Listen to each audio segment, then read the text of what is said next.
And we are live. Epic Lunch and Learn, new week, episode 10. We have Will and we have Vince with us. How are you guys? Good, man. How you doing? You guys got it both. Awesome. Just want to make sure you hear me. I was like, oh my goodness, here we go, technology. Let's go with the housekeeping notes. So this episode is probably sponsored by Epic Mortgage. Whether you're buying, investing, or refinancing, call Epic today. That's 708-905-5300. That's 708-905-5300. It's your dreams, your goals. Let's plan together. Now, also, too, if you are feeling lost in the mortgage maze, many dream of owning a home, but navigating the mortgage world can feel overwhelming. Or maybe you're looking to lower your monthly payment, but don't know where to start. My book, The Ultimate Mortgage Guide, seen right over there, will walk you step by step through the process. And grab your copy today. It's right on Amazon, The Ultimate Mortgage Guide. Also, too, wanted to let everybody know about preferred listings. Throughout our journeys working with realtors, we have preferred listings that we're a preferred choice, and we can help you get that offer accepted. So definitely, if you have opportunities and you're interested in buying a house in Conyers, Georgia, we have 2436 Planters Mill Way. That's going for $399. If you're interested, let us know. Also, too, we have a property right in Maywood, Illinois, 1100 South 3rd Avenue. It's going for $405. It's a 5-bed, 2-bath. You can contact us today or contact the listing agent to schedule your showing. Last but not least, don't miss our latest Epic Spotlight interview. This week, I had the pleasure of speaking with award-winning photographer and filmmaker Nicole Barton. Nicole joined me and shared her redefining of beauty and empowering women over 40 years old, and turning portraits into powerful tools for healing and transformation. You can download or you can tune in wherever you get a podcast. Search for Epic Spotlight, EPIC Spotlight, and you might just find something that sparks you for your own personal journey. And now on with the show. All right, Will, why don't you introduce us to who you are, what you do, and for our audience. Yeah, absolutely. Well, first of all, just want to thank Dante and Vince for letting me join today. Super quick, introduction on myself and my company, Atlas. So I'm vice president of national sales here at Atlas Title Company. Kind of our only representative out here in the Midwest. Majority of our teams are out on the West and East Coast. So cool opportunity for me to kind of spearhead our expansion into the Chicagoland and, greater Midwest area. We are a national title company licensed in 40 states, usually come in around 25% below industry average closing costs.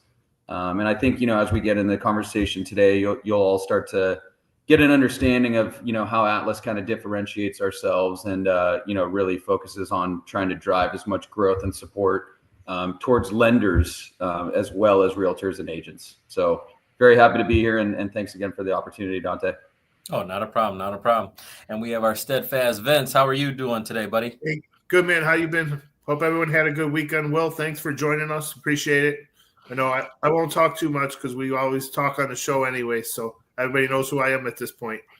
Well, the Bears didn't lose, so you got to be in a decent mood. The Cubs lost. Well, hey, I'm okay with that. Yeah, I know you are. I'm not. So I don't really care about a tie. Doesn't matter. It's preseason. I'm more concerned about my baseball team not winning 2 out of 3 when they need to. Man, who watches baseball anyways? But anyway. Yeah, exactly. Thanks for cutting me off and moving on. Hey, so obviously today's topic we were going to talk about was Gen Z. I had some notes in here. I was interested just obviously with Will's age. I was kind of, poking fun, but I also want to have some fun with that, really to introduce Gen Z to our audience. It might be something new. But Gen Z, basically was born between 1997 and 2012. So that's someone right now that's 12 years old all the way to 28 years old. Digital natives who grew up with high-speed internet and smartphones. Vince, I mean, that blows my mind. Yeah. I believe we're both Gen X. So yeah, we are. I was born in 77, so I'm the old man on the call here. I'm an 80 baby myself, so I get it. I understand. So we're Gen Xers. Obviously, so, unbelievable that you had high-speed internet. And it says social media influence is massive. That you guys hang out on social media, TikTok, Instagram, YouTube, you name it. And obviously, this show is live right now on LinkedIn, YouTube, and Facebook. It said mindset toward real estate. That's what I was really interested about. It said homeownership means freedom and control, not just stability. I think there was a little bit of level of us trying to have a stable nature where you guys are, trying to have freedom and control.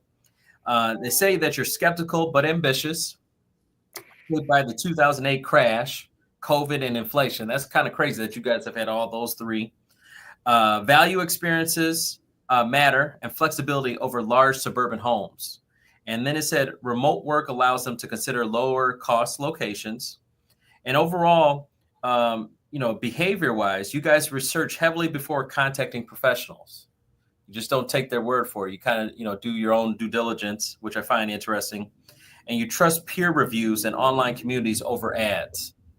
So I mean, just with that, Will, I mean, does that sound like you? Absolutely.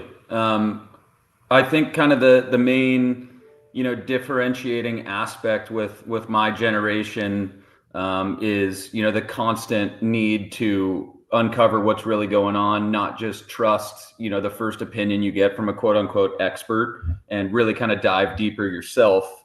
Now that everyone has, at hand's reach, access to basically all the information you could ever need. That's awesome. Yeah, they said, but you do expect fast, transparent, tech-driven processes. And then you care about eco-friendly and socially conscious communities.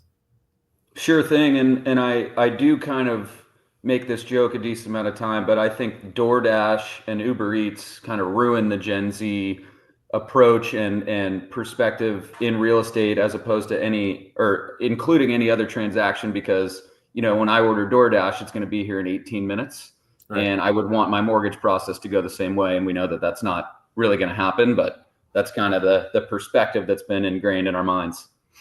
That's fascinating. Yeah, I mean, I was doing, like I said, a little deep dive, trying to understand who are Gen Zs and what's their thought process about.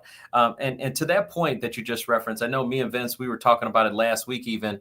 It's just our process is methodical, right, Vince? I mean, it's old, traditional. Yeah, I mean, exactly. Like us, it's old and traditional, and it's not and we try and explain that it's not transactional, but Will just basically said his entire generation is just that. I want it quick, I want it done, I want it over with, and I want it to be transactional in a sense. So it's like we're fighting an uphill battle on that end. And I'm sure we're going to get into the real estate side of it. So I got a couple other questions, kind of follow up to Will's description on some things to just add some others, but I'll let you get going. Well, Will, just give us a little bit more perspective on just real estate and what does it mean to you and your generation? Yeah, first of all, I would say our generation is tech first, 100% of the time. I think kind of Gen Zs as a whole are very research driven individuals. Again, with the exposure to all these different research tools, it kind of encourages and incentivizes us to take advantage of those. I think also kind of as more and more people are more and more exposed to information of all different kinds, that kind of drives the need for 100% transparency with every aspect of the real estate process. It also kind of allows the Gen Zs to create affordability strategies. So co-buying homes, house hacking is a new term that's kind of flooding the industry. And Dante, as you mentioned, prioritizing sustainability, flexibility, and lifestyle alignment over size. Our generation kind of often treats properties not only as living spaces, but also income generating assets. Yeah, I mean, this is a bad analogy, but I literally like the idea of smoking cigarettes, right? Where like everyone's taking a drag off of one cigarette. I mean, there's so community. I saw, some Gen Zers doing that. I was like, what are you guys doing? And it was a community project almost. I was like, Jesus, that's crazy to me. But I mean, to your point, I think you guys are more flexible in nature of like, hey, let's whatever works. My brother, is in a like almost like communal houses. Speaking of house hacking, where it's just like you're comfortable with having 4 different sets of lives all in just one house. As room rents are considered.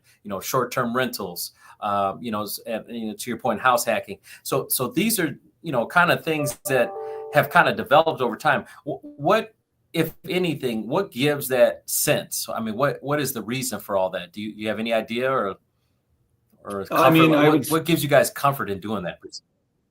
Yeah, I would say it's definitely a given fact that it's much harder for, someone in my generation and kind of this day and age to afford to purchase a home these days, for a variety of different factors. So I think it's kind of the, focus on taking what we're given and trying to be as creative as possible, kind of think outside the box, kind of rewrite, the industry and kind of the status quo, which I think, Gen Z does well in any topic, kind of disrupt.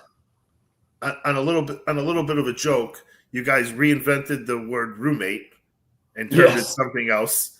But in reality, right? Like, I mean, I went to school out in Arizona. When I graduated out from college, there were apartment complexes that had individual apartments, an individual bedroom, a 4-bedroom apartment with 4 bathrooms, making it an individual lease for each occupant, right?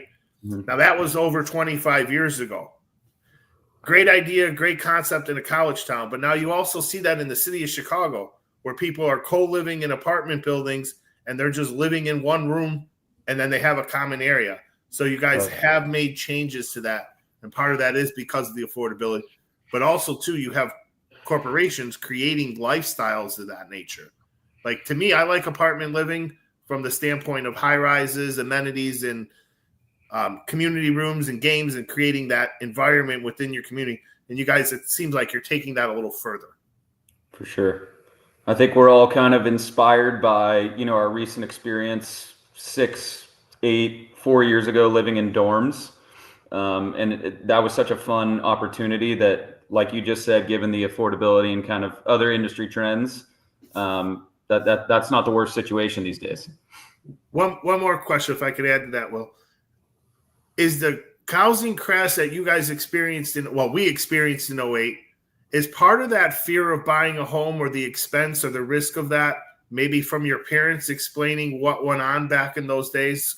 And maybe you experienced it a little bit, but just in terms of, the stories behind it, the financial hardships that families may have suffered, do you think that has an effect on the age that people are buying a home or that waiting longer?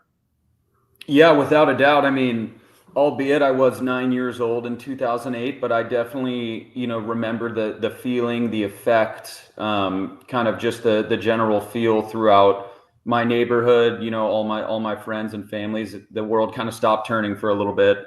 And like any, big moment in history, that's going to kind of stay ingrained in your mind. And I think there is a little bit more of a direction away from looking at the home purchase as a must. It's the most revenue generating asset you can have. I think now, as we were talking about with all the different availability to different knowledge and information, that people, especially my generation, are a little bit more skeptical, but still in an optimistic fashion. Gotcha. Thanks. Yeah. It's funny when you say that, because, when Vince and I graduated college, it was definitely a situation where I think it permeated amongst was the starter home.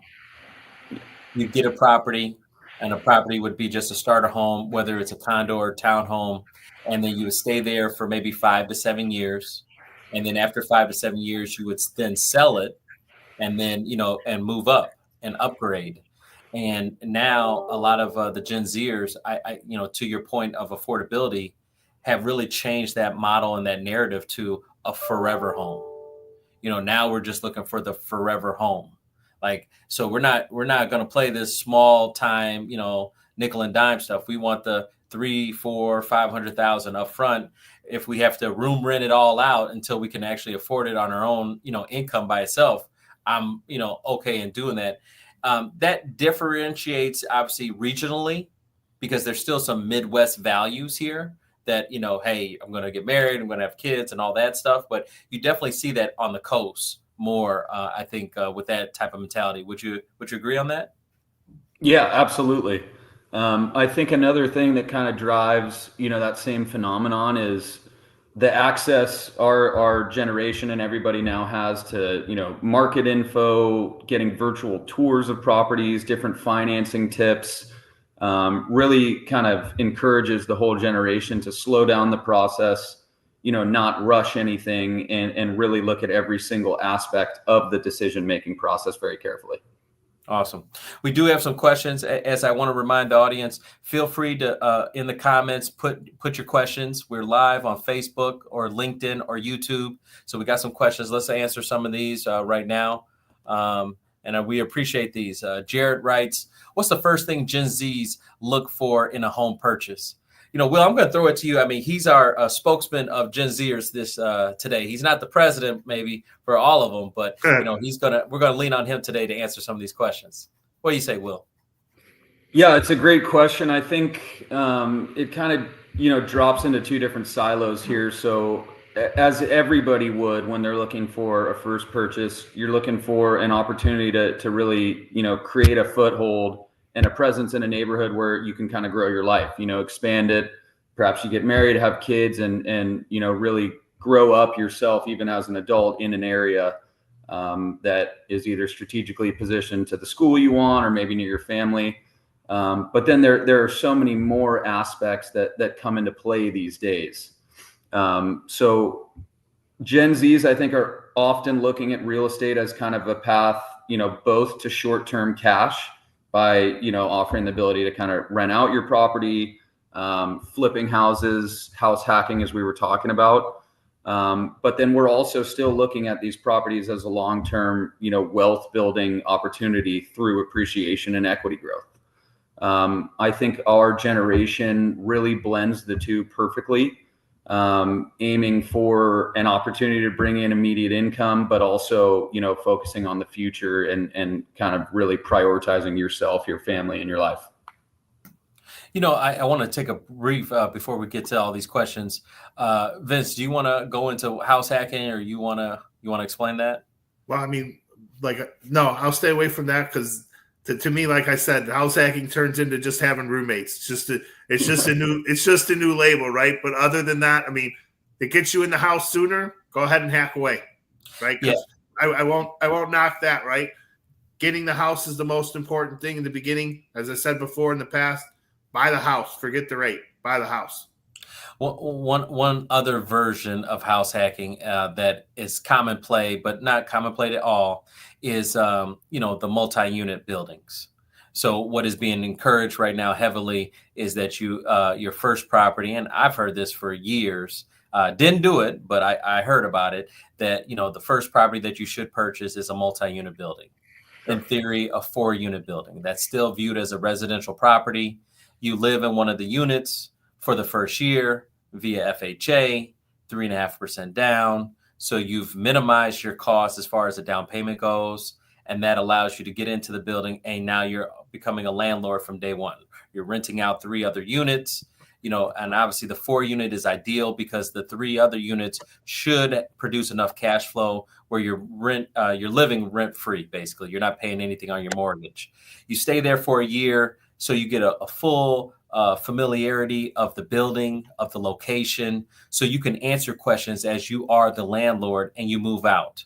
And so within, after the first year, perhaps you buy another multi-unit building, maybe this time a 3-unit building where you're going to move in there and live there. Obviously, if it's a 3-unit, it would be a situation where you probably have to put, 20% down on a conventional level of things, or you could go to potentially a 2-unit building, and unconventional, depending on your credit, depending on the situation, you could potentially only have to put down 5% down. So that, so now you're into having 2 properties, potentially 6 units under your belt with, and then that third transaction, you finally get your house. So now you have 6 units being rented out, and you only had to put 8.5% down versus putting 40% down. So this concept has spread amongst the Gen Zers. People are familiar with this setup, and they define it as house hacking. And that is one of the tools that they want to try to use as far as becoming investors. So a lot of Gen Zers are listening to people that love to talk about, to your point, Will, oh, let's forget about buying. I don't own, I rent, but I leverage investment property. So I do own real estate. I may not own a primary residence, quote unquote, but I do own investment properties, and I use that money to maybe pay for the rent that I'm paying, so I live in this nice area. Yeah, I don't own it, but I don't pay it either. Well, how do you live there and you don't own it and you don't pay for it? Well, because I have these investment properties that I've created, and our lenders have now allowed first-time investors who still live with mom and dad to buy homes, or as long as you can have some type of proof of rent. And so that is the thing that I'm seeing out there more and more commonly, as some of these people that have this ideology, have this lack of fear per se, they're using these mechanisms to try to, set themselves up as an investment opportunities. Does that sound roughly what you've heard, Will, in your world? Yeah, 100%. And I kind of think, a way to round that out, what you just said so well, is that flexibility is power.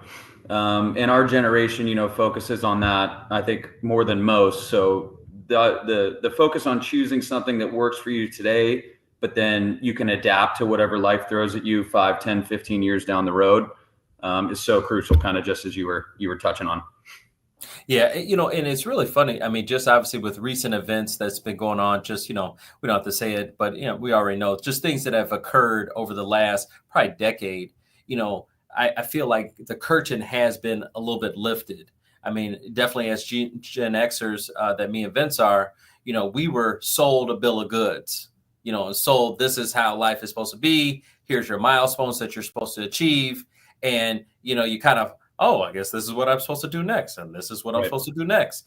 And now, your generation and others are starting to wake up and are starting now to question, like, and I'm sure we'll have a college educator on here one of these days, but like, is college necessary? That would never have been maybe a conversation 20 years ago. Like, what are you talking about? You go to high school, then you go to college, and then you go get a good job. That's what we were supposed to do. But now these things are going to be called into question, because is that right? It used to be, maybe a bad example, but just homeschooling. Right. That homeschooling, that's for Amish people. Like, no, not anymore. And, how much valid nature of education could you possibly obtain? If my kids were with me every day as a business owner, would they learn more with me than being in a school where we're learning about Odysseus? Is that, the best opportunity for them? And so these things are going to come into question. So definitely, your curiosity as far as, and your research has definitely opened the eyes of us. So let's keep going here. We got a Kenneth. How does the title process protect buyers from fraud? Kenneth, this is a great question, because let's learn about title, Will, and just, where you fit in the journey of home buying. And then you can answer that question as well. Yes, absolutely. So I think the majority of people look at title and escrow in two ways. They either look at it as an unnecessary evil, kind of another line item that they don't really understand what it does, but it just costs money. And other people look at it, as kind of a pile of extra paperwork. Again, what is this really doing? What's really being protected right now? So I think, the general consensus understands this, but a title and escrow company verifies a property's ownership history. We ensure there are no legal issues like unpaid taxes, open liens, things like that. And then we issue title insurance to protect not only the buyer, but also the lender. So we'll get into that in a little bit here, but I think a lot of people don't understand the lender also benefits from protection policy as well. And then on the escrow side of things, we serve as a neutral third party to collect and hold funds, manage all the paperwork, oversee the actual legal transfer of ownership from one person or trust or LLC to another. And then through that entire process, we ensure that the deal closes smoothly, securely, and then no, surprises that pop up and end up costing a lot of time and extra money. The way my company Atlas protects the buyer, the seller, and the lender is we really have a customer first approach. and really pride ourselves on our advanced technology focus. So, in addition to that, we really tailor the communication and process to each client's preference.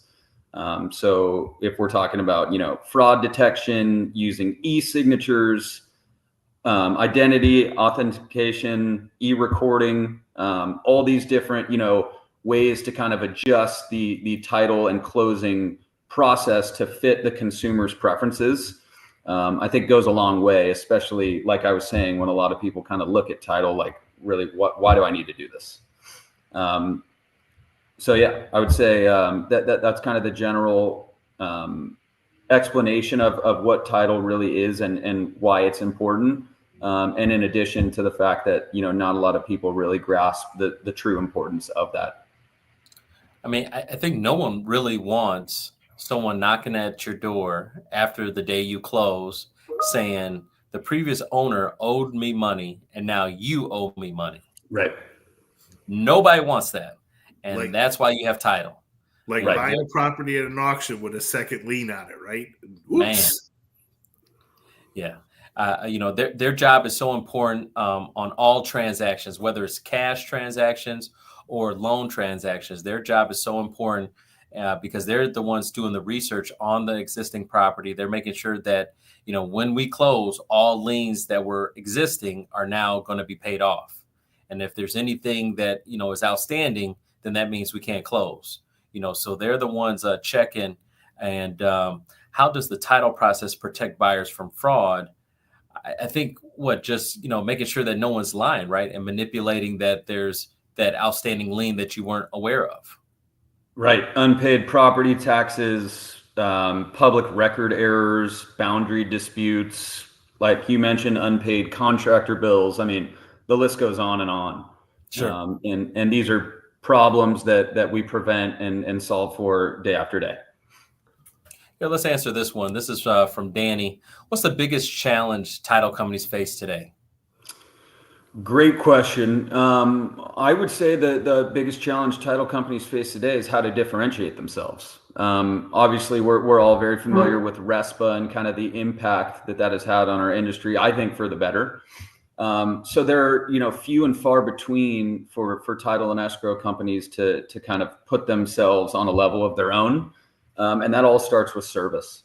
At Atlas here, we really pride ourselves on white glove service, from when the order is opened to, when payoff occurs, and when the order closes. Our escrow teams are communicating, almost over communicating, holding the hand of the lender, the buyer, and the seller from start to finish. And also we really try and, differentiate ourselves by not just calling our lender partners or our realtor partners asking for orders, but saying, hey, this is how we help drive business towards the people we work with. And I think if you, take 15, 20 minutes to kind of hear how Atlas really invests in the ability to grow your business, you're going to find that Atlas isn't just, your mom and pop or normal title and escrow company. And we can touch on that a little bit further, Dante, if you'd like to, but long story short, very hard to differentiate yourselves in this space. And I think it all starts with service. Yeah, no, definitely a saturation of, is it an easy entry to get into the title space? Like if we wanted to set up a title company today, like how easy is it? What are the hurdles? Another great question. In the state of California, Atlas Title is the first privately held licensed underwriter in the last 30 years.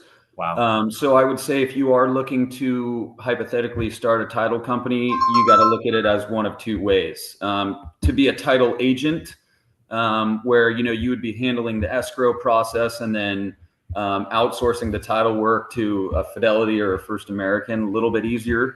But then with a company like Atlas, where we are the underwriter, we are the ones creating the policies and pricing out the insurance. That's not easy to do. It's not easy to get into a pretty saturated market, like you said, and have the ability to kind of differentiate yourself from a cost and service standpoint. So a lot of work, a lot of licensing, You need a lot of really, really, really smart individuals who know this industry front and back. And at Atlas, we definitely have a plethora of tenured title and escrow experts.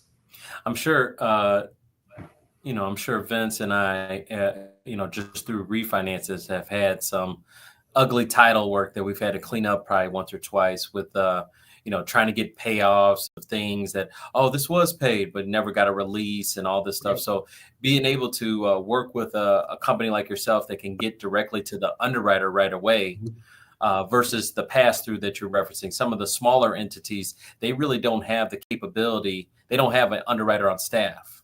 Right. It might be cost effective or affordability is concerned. So now we're having to wait instead of getting, real live time contact, with the underwriter to see what can we do to get some of this stuff done. Right. 100%. Yeah, no, definitely. Go ahead, Vince. Touch on one of those kind of like the old days of when the lien's old and it's paid off, but I can't get it. And the old mortgage servicer doesn't have it. Who do we contact? And sometimes liens have a 10-year time frame that they fall off, even a collection account, and the underwriter won't override it, or they won't give a first lien letter until it's done. But by time it was out anyway. So by being able to underwrite your own policies, you have the ability to make your own decisions and stuff like that. For sure. And price more competitively. Hey, let's take the time out right now. Will, can you give your contact information? Yeah, absolutely. My email address is will@atlastitleco.com. I think I can throw that in the chat as well.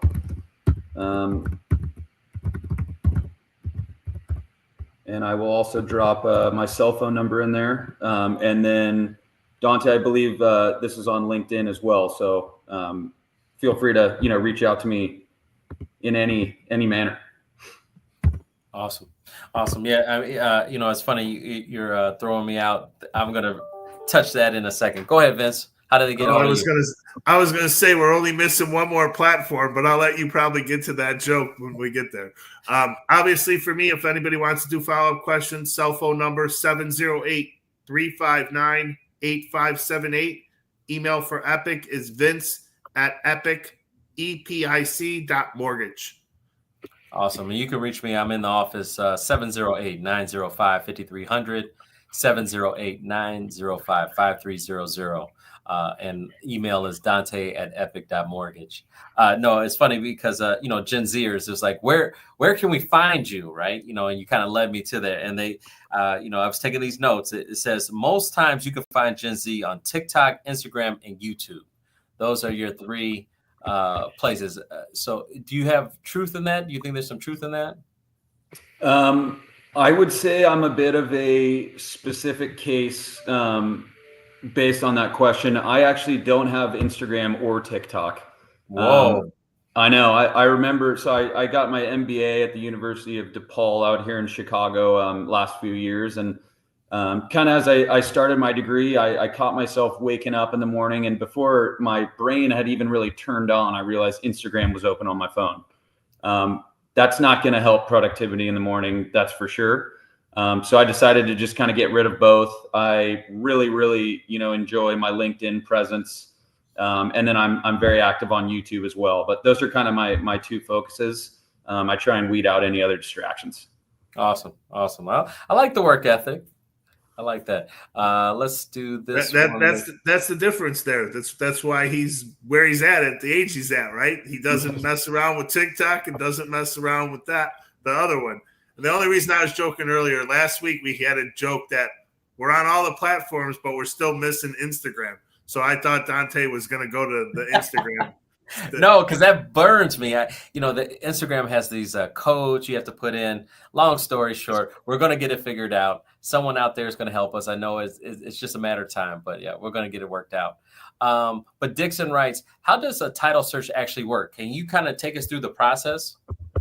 That's a great question. Yes. So on our end, typically the way the title process works, the lender will reach out to me or the escrow team with the purchase price, loan amount, address, name of the borrower. and then we open the order. So if it's a purchase or refinance, we receive the order, start the title search.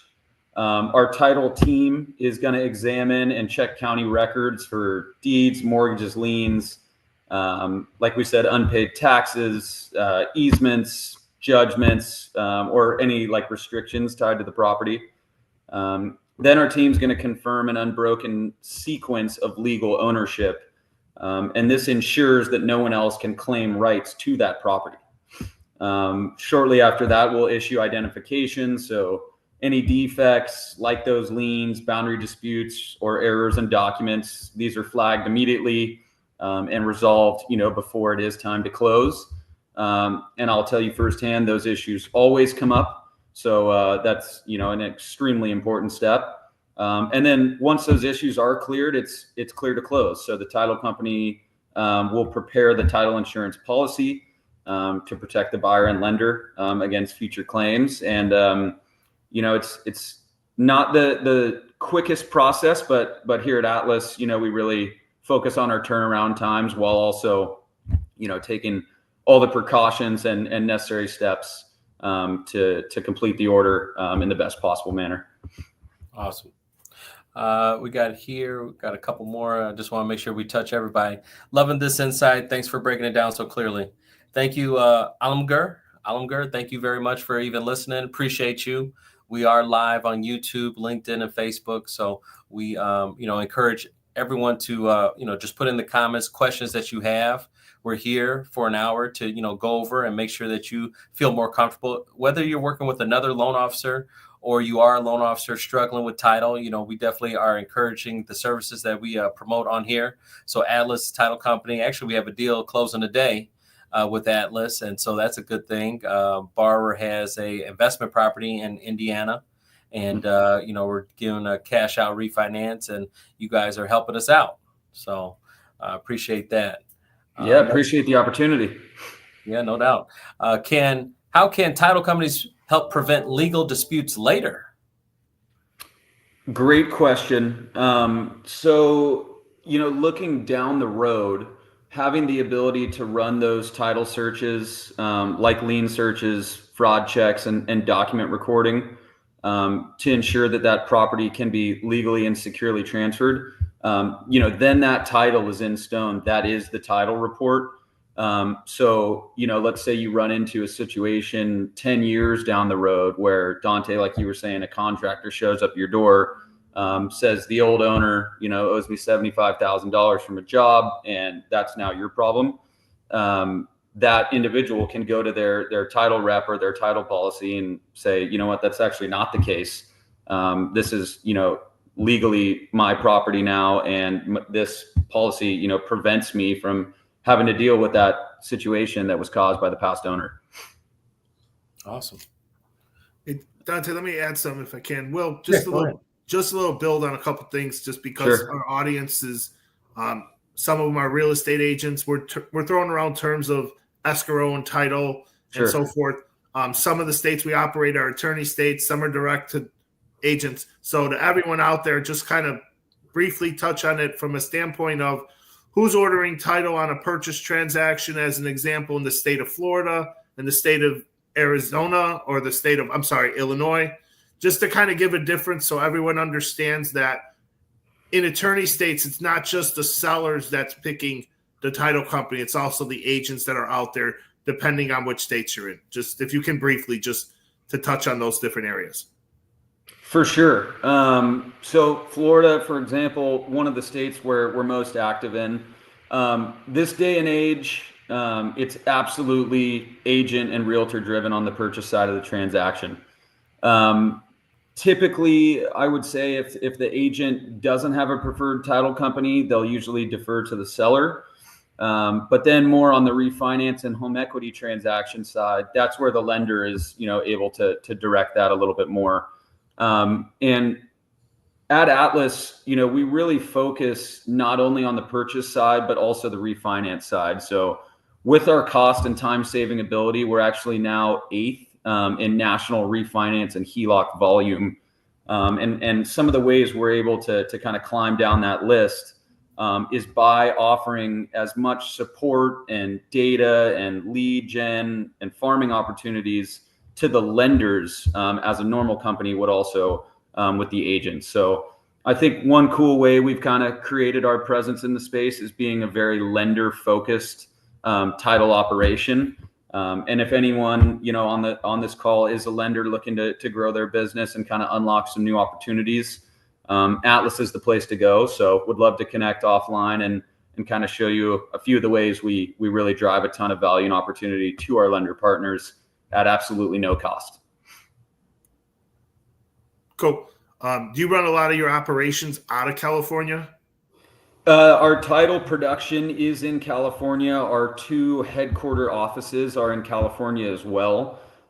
We also have a branch out in Dallas, Texas. Obviously, the great state of Texas comes with all of its beautiful intricacies. So I'm sorry, I didn't want to interrupt. Dante made it known that Epic is in Texas too. He took the time to do a licensing out there, and we're not going to get into taking out money out of your property from a line of credit or a new mortgage on a home equity or a cash out, because Texas is a whole different set of rules in itself when it comes to title. Didn't mean to jump in on that, but I just wanted to kind of bring the point of it's nice when you work with a title company who runs operations in a different time zone, because you actually gain extra time to your day. Yes, absolutely. And our escrow teams typically work 7 a.m. to 7 p.m., whatever that local time zone is.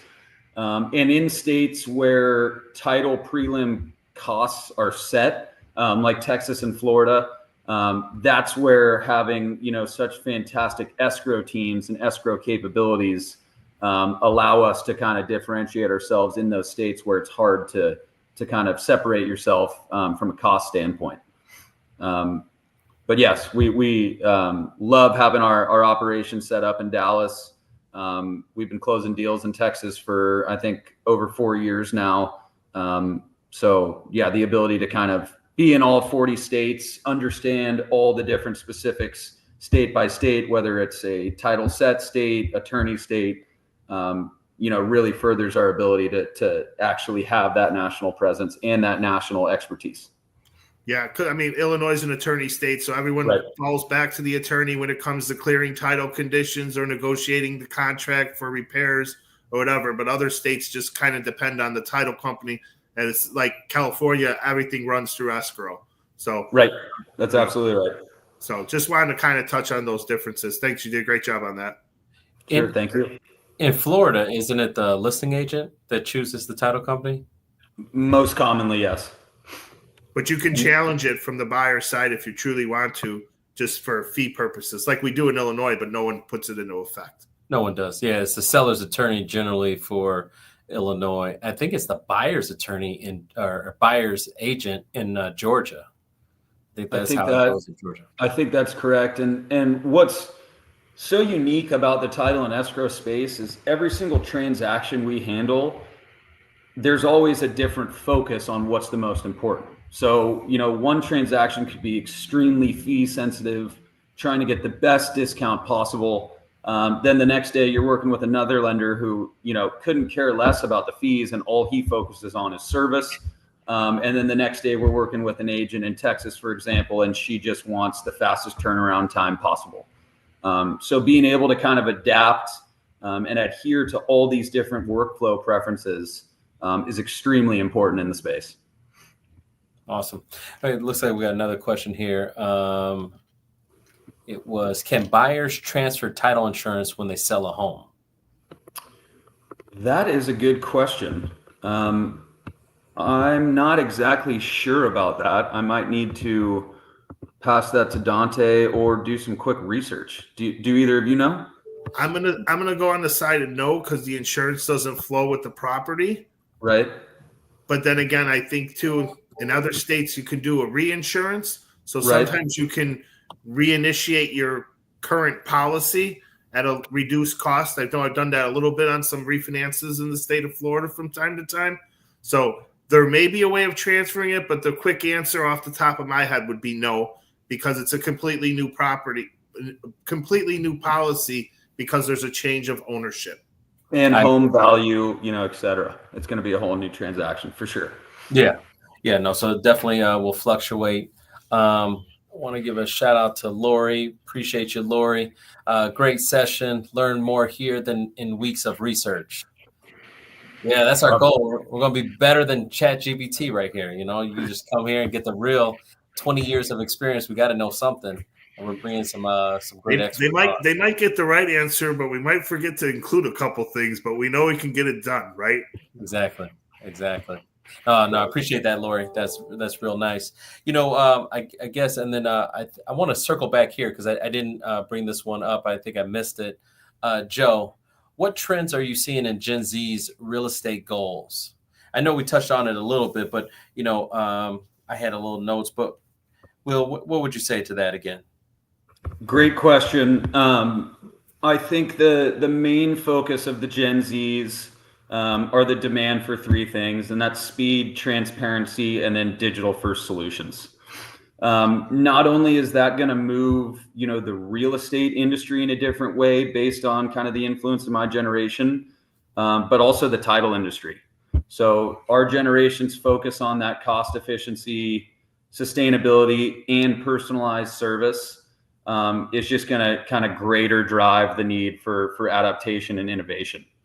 And like we briefly touched on in the beginning, the process of buying real estate, looking for real estate is so much more vast and right at your fingertips, where if I wanted to look at an investment property in North Dakota, for example, I could probably tour that property within 5 minutes on my computer. So the constant need for that speed and that digital centric operation, I think both real estate and title have absolutely no choice but to get on board. Also too, we'd say mortgages, we had a meeting last week, we're making a transition where we have compatibility. The reason for the transition is technology based. We want to have compatibility so you could, fill out an application on your phone without any issues. We want to make sure that we can, be digitized, all the way through the process, really, attacking millennials and Gen Zers that, we're ready for you, that we can handle your expectations and your needs and wants. Because, we recognize millennials, last year took over the number one, population out of, just Americans are millennials. And second are Gen Zers. So we realize, the bulk of people are, this 12 to 43 years old, area. And within that time frame, generally, you're going to want to buy a house and invest in properties and do all those types of things. And we want to be the lender of choice. Right. So no, I definitely understand. I hear you loud and clear, Will. Yep. Oh, sorry. Go ahead. I was just going to add a few more things. So as I was mentioning, Gen Z often looks at real estate as both the path to short-term cash and, long-term income. So if someone were coming to me wanting to buy a house, looking for my advice, I would say, really treat that purchase like both a home and a business decision. Run the numbers, make sure it cash flows or clearly has equity potential and growth potential, and don't, overextend to just get in right away. All going back to kind of that point I made a few minutes ago, that flexibility really is power. And I think lastly, the importance that our generation drives on trust and transparency, given, the way of the world these days where there's so much more information available, causing distrust, causing us to be a little bit more skeptical, in turn is going to allow for our generation to be very successful in the real estate space. It's interesting because, truthfully, a lot of real estate is bought and sold emotionally. There's an emotional cause to buy it or emotional cause to sell it, whether it's a divorce, a marriage, a baby, something about emotion. And everything I hear from you is more practicality. It's about the numbers, which, can tend to be a little colder, but, let the numbers speak for themselves. You know what I mean? And so it is interesting to see that kind of transformation. If this is where the market truly goes, are we going to see less emotional buys and more just, is do the numbers work? Is this, because there's times, Vince, I go to you just with the concept of, hey, I see these people buying a house. I want to buy a house. I don't want to be left behind. I want to keep up with the Joneses. Are we going to say, no, financially, my numbers equate that this is not the best time or idea? I'm always going to go a little bit conservative on those things, right? Because to me, obviously, you have to believe it in order to do it. You have to see it, and it actually has to be done and executed. The comfort of the internet makes it seem like everything is simple in the grand scheme of things in the real estate, from an older guy kind of bringing that point to that, right? And just as an example, we talked about the house hacking and everything that went through. Mm-hmm. And I just want to make sure for clarity, everybody gets that. There's a self-sufficiency test to FHA. So it's not just as easy as, I'm going to buy the house and I'm going to turn it all into a rental. We can get into that at a later time, right? But they don't talk about that on TikTok. They don't talk about that on Instagram. They just bring up hey, here's the quick highlights. Here's what it is. And then you go to that process and then you don't have that, right? So that's why, again, I always say this, real estate's local, but it's still personal. It's still a person-to-person transaction. I want to touch on one thing on the technology. You brought up we're doing a transition here with software for Epic, and this is more for the real estate agents. Once that software gets rolled out, you're almost going to have access to your pipeline of clients that are within the Epic ecosystem, whether that's at the purchasing stage or the pre-approval stage. You're going to be able to see those things at a very easy transition to be able to help with the communication. So I know you didn't do the follow-up. I did the follow-up with them on a personal thing. There's a lot of tools in that system that makes the communication so much easier from the agent standpoint. Awesome. No, good to hear. I'm looking forward to it. And to your point, I remember this from last week. I got a client I'm working with right now, and she's going to be putting an offer in right now on a 2-unit building. And she sent me a picture. Probably can't see it, but it's a promotion on Instagram where the person says the new FHA 203K loan allows you to buy a fixer-upper and get all the money to rehab it, and then wrap up 12 months of mortgage payments into the loan. Now you can live rent-free while rehabbing your home. Call me today. And that's such half truth. And which half is that truth? That 12 months should be how many months, Dante? I mean, they did expand the policy, right? The product, does allow 12 months now. But once again, you have to qualify for it. Your DTI has to fit, your debt to income ratio has to fit all those 12 months. What if it doesn't? You're given this propaganda that everyone can, get a renovation loan, fix up the property, you can live rent free. You got to pay that money back. Yeah. What do you mean? But take that to what we said earlier, right? This generation wants the bells and whistles to the house they buy up front at one time, right? They don't want to wait and they don't want to do stepping stones. So when we pull back the marketing behind the Instagram, the greatest point of that 203K program is if you can qualify, you can stay in your apartment for the next 6 months or the next 12, and then that house can be worked on and be rehabbed to the exact point of what you want. It's just the point of the numbers still have to work, right? Everything comes back to numbers. But I don't know. Yeah.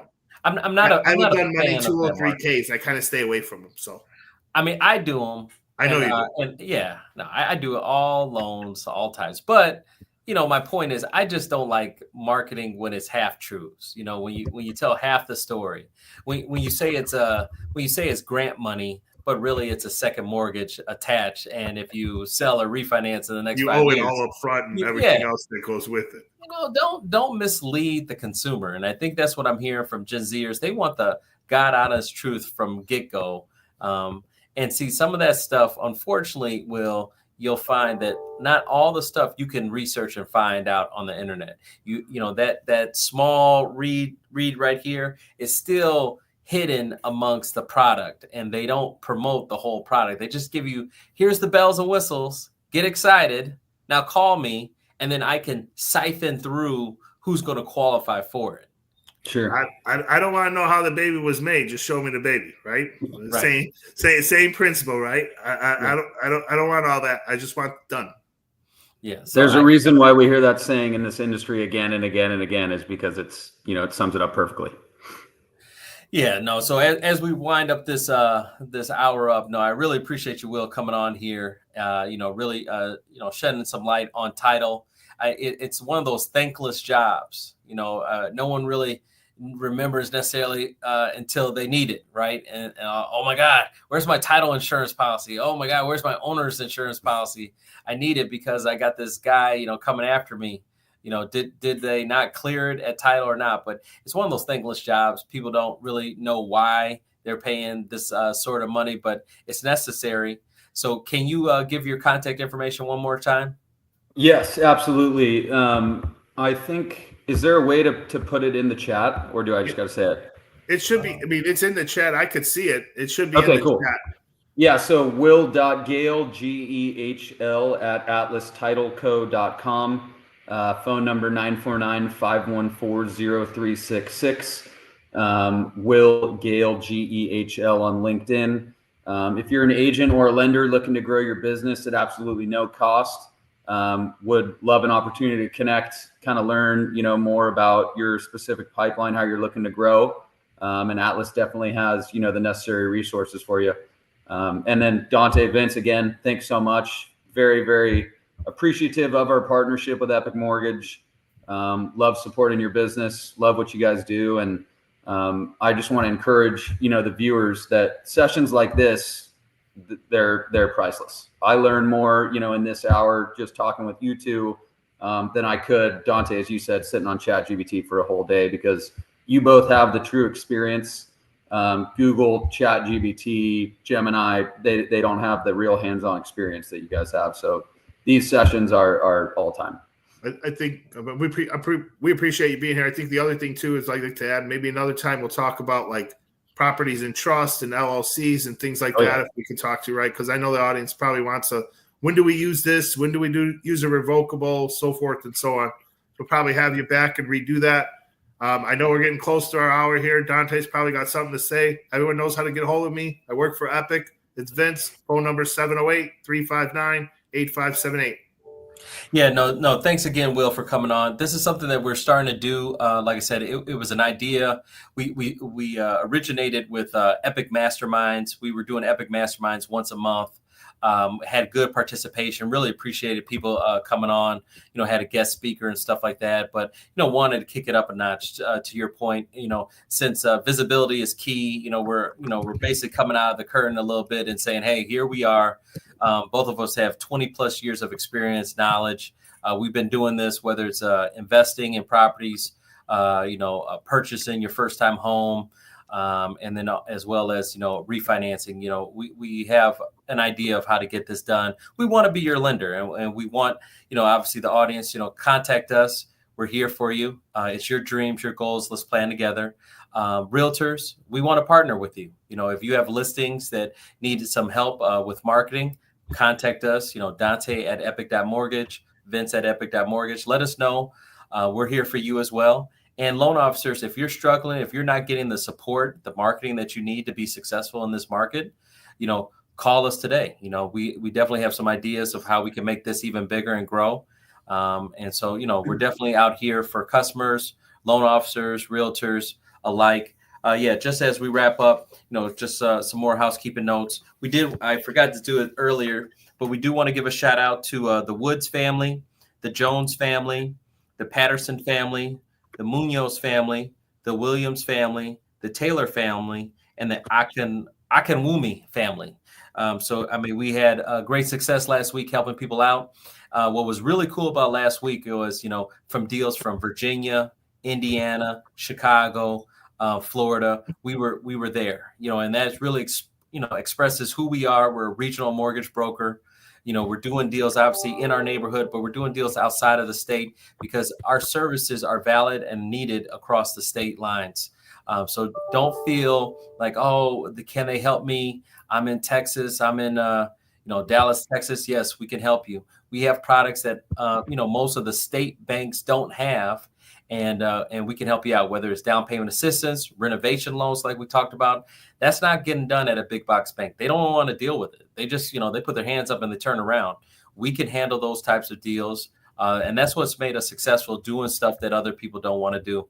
So really thank you to both for being here today. We are back tomorrow with another epic lunch and learn from 12 p.m. to 1 p.m. Central. We will have Matricia Jackson with Keller Williams. Vince, we'll see if he can make it. And then we do have Marissa Hazelwood, a loan officer, doing some great things on some strategies. So we'll be talking about real estate investing tomorrow. And yeah, we'd love to have you back when you ever have some time, bud. Anytime. Would love the opportunity. Thanks again, Awesome. Will. Thanks, Dante.